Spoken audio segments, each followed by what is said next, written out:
Welcome back to Maryland Health Today. I'm Ellen Beth Levitt, and we're talking about menopause on the show today, trying to dispel some of the myths and misconceptions. My guest is Dr. May Blanchard, an OBGYN at the University of Maryland Medical Center. And Dr. Blanchard is also an assistant professor of obstetrics, gynecology, and reproductive sciences at the University of Maryland School of Medicine. And before the break there, we were talking about some of the symptoms of menopause. Hot flashes, sometimes sleep disturbances, memory problems, mood problems, and even vaginal dryness. But now let's talk a little bit about the treatments. Are there some effective treatments for these symptoms that may bother women? There certainly are. I had mentioned earlier that estrogen is a well-known treatment for a lot of the perimenopausal and menopausal symptoms that women experience. That's because you have a drop in estrogen as you're going through menopause, right? Right. Actually, menopause is the time when there is a significant drop in estrogen in the woman's body. There's been a lot of recent attention to the safety, the risks, the benefits of being on estrogen. And clearly, in addition to estrogen, there are other medication as well as behavioral and herbal non-prescription type therapies that are available to women, at least to consider. Well, let's talk first about estrogen. It used to be called estrogen replacement therapy. I guess now the term is estrogen therapy. Right, either estrogen replacement or hormone replacement. Depending on whether or not a woman still has her uterus, there are recommendations as to whether she should be on estrogen alone or estrogen with a progesterone. Now, there was a really big study that was conducted in thousands of women, and results came in first a few years ago, and they looked pretty discouraging about taking estrogen. They didn't seem to have some really good health consequences attached to them. But then the data were more analyzed a little bit further, and there were new results that came out. So could you please tell us what the latest results from that study show? Sure. Just to give a little background, that Women's Health Initiative study that you're referring to was an NIH study, National Institute of Health study, that was to look for preventive benefits of being on hormones. And it was started in 1992, 1993, and the idea was to look for a 15-year follow-up, long-term evaluation of risks and benefits of being on hormones for women, but particularly in the arena of preventive health. So things like preventing heart disease, because there was noted to be in women an increase in the incidence of things like heart attack and stroke after menopause. And it's relatively well known that women tend to be at lower risk for things like heart attack when they are premenopausal, definitely less at risk than men. And the thought always was that estrogen was what protected women from that heart attack risk. So the thought was, well, maybe giving estrogen to women after menopause would help protect them on into the menopausal years. So this study wanted to look at hundreds of thousands of women to see what were the actual protective effects of being on hormones. And they had to stop the study early because of some concerns about risks for increased incidence of breast cancer, heart attack, stroke, as well as blood clots. Right, so it didn't look as though it was going to be turning out to be what was hoped for or expected. Right. Now, even at the time when they stopped the study, which was in 2002, and then the second portion in 2004, there was a lot of discussion regarding the population of women that were chosen for the study, whether it was really representative of the type of woman who nowadays would be recommended to be on hormones. Right, because they were women from their 50s all the way up into their 70s or 80s, Correct. Right? Correct. And some of whom hadn't taken any estrogen for the beginning of their menopausal years? And currently, our thought is that if you are on any kind of medication, there should be a reason. So a woman should not be on hormones or any other medication simply because she's menopausal. Thus, it's really a therapy for women who are in the perimenopausal, menopausal age range, the ones who are really having those symptoms, which, as we discussed earlier, should dissipate within the first 5 to 10 years or so of menopause. So follow-up evaluation of the data that were obtained from that study as recently as this year thought that perhaps there was some benefit as far as prevention of things like calcium deposits and thinning bones. Well, that has definitely been a benefit. Estrogen has always been shown to be beneficial as far as preventing osteoporosis. But as far as perhaps decreasing the risk for things such as heart attack and the atherosclerotic plaques in blood vessels that go along with risk for heart attack, reevaluation of the data in women who are in the age range 50 to 59 shows that perhaps maybe they do get some benefit from being on the hormones. What about the risk of cancer?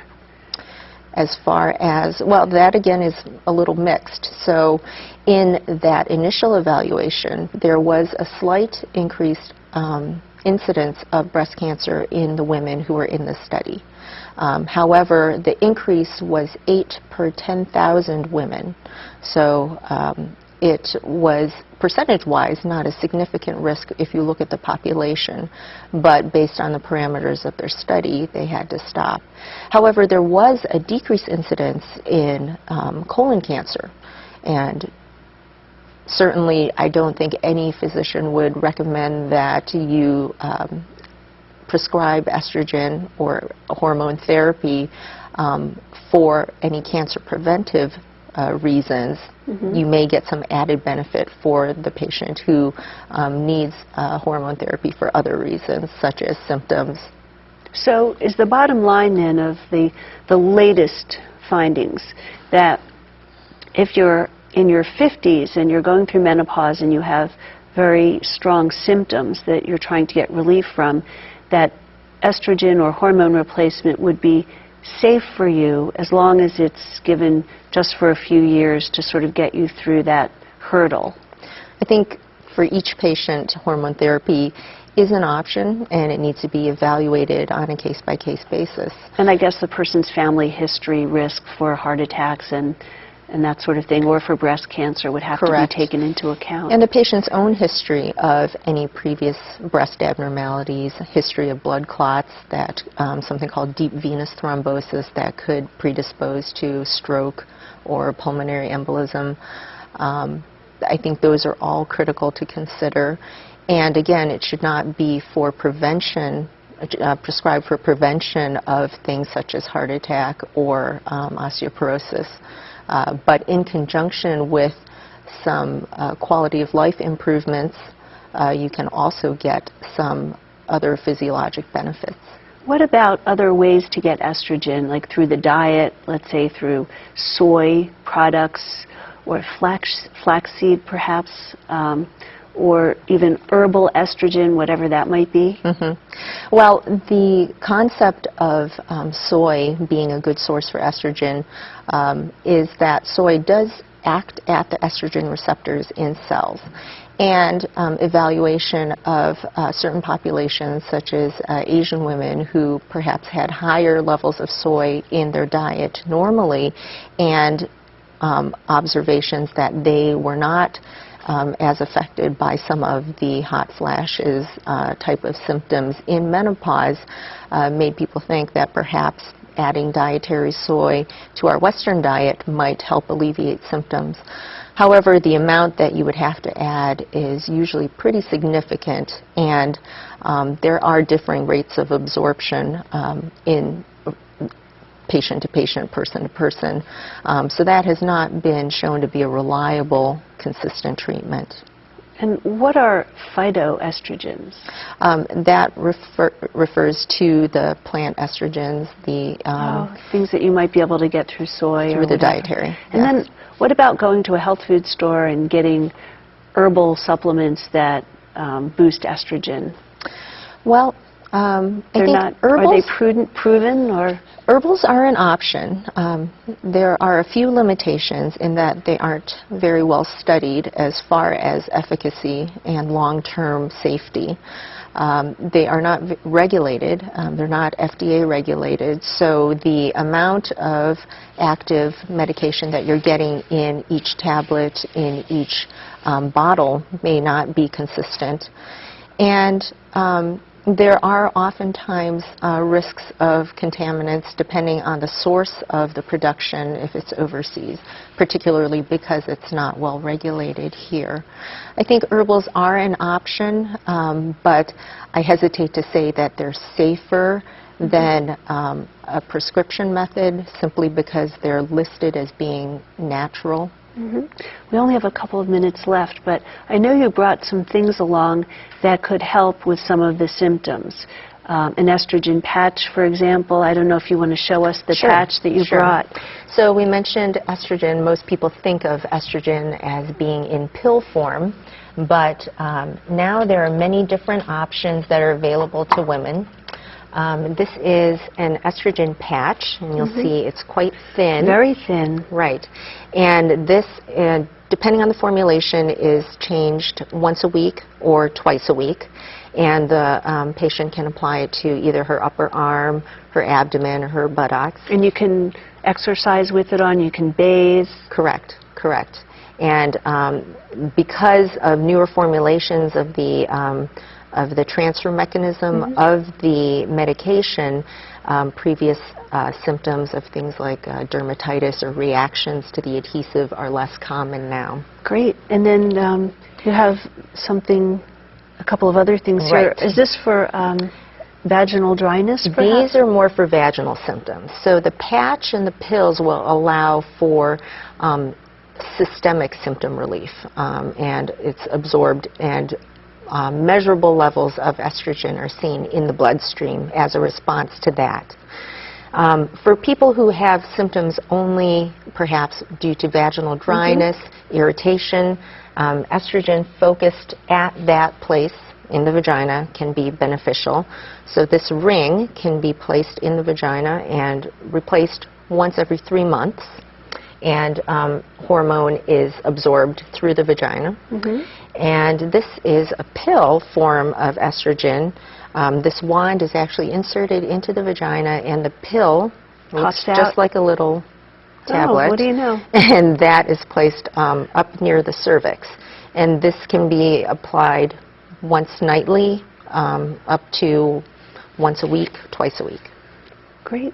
So it seems as though there are a lot of good options. And then are there some other medications that women can take that might help them? I heard perhaps pills for anxiety or some other... So for women who either can't or choose not to be on a hormonal form of therapy, a low-dose antidepressant has been shown to be helpful, as well as some low-dose blood pressure medications can help with hot flashes. Treatment for things like osteoporosis include bisphosphonates, which help to slow down the rate of bone breakdown, so that will help to either prevent or treat osteoporosis. And that does not involve hormones, but also does not provide any benefits at alleviating hot flashes. Well, it seems as though there are a lot of things that we can do to alleviate the symptoms of menopause, and I guess staying healthy with good diet and exercise certainly won't hurt. Definitely is beneficial. Thank you so much for being on the show today. Thank you for having me. My guest has been Dr. May Blanchard. She's an OBGYN at the University of Maryland Medical Center and also an assistant professor of obstetrics, gynecology, and reproductive sciences at the University of Maryland School of Medicine. If you have any comments or questions about this program, please contact me by email at eblevitt@umm.edu. If you'd like to reach Dr. Blanchard or any other University of Maryland physician, Call 1-800-492-5538 or visit the website where you'll find a great amount of health information and be able to see other Maryland Health Today programs. That address is www.umm.edu. Take good care of yourself. We'll see you next time for Maryland Health Today.